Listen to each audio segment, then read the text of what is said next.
સમગ્ર દેશ દમણમાં ટ્રાફિક નિયમોનું કડક પાલન કરાવવા 9 જૂન 2025 થી ઝીરો ટોલરન્સ નીતિ લાગુ કરી છે, જેમાં ટુ વ્હીલર વાહન ચાલક અને તેની પાછળ સવાર માટે પણ હેલ્મેટ પહેરવું ફરજિયાત કરવામાં આવ્યું છે. આ નિયમોનો ભંગ કરનાર સામે 1000 દંડ અને 3 મહિના લાયસન્સ સસ્પેન્શનની જોગવાઈ પણ કરવામાં આવી છે.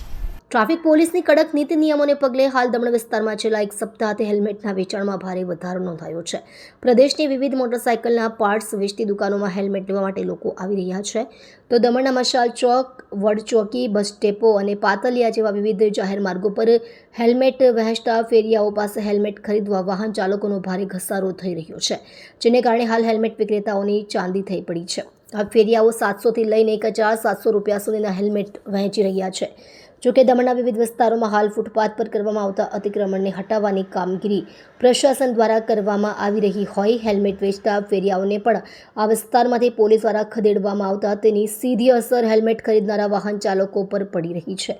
ત્યારે ફરજિયાત હેલ્મેટ પહેરવાના કાયદામાં દમણ ટ્રાફિક પોલીસ વિભાગ થોડી છૂટછાટ આપે તેવી વાહન ચાલકો અરજ કરી રહ્યા છે.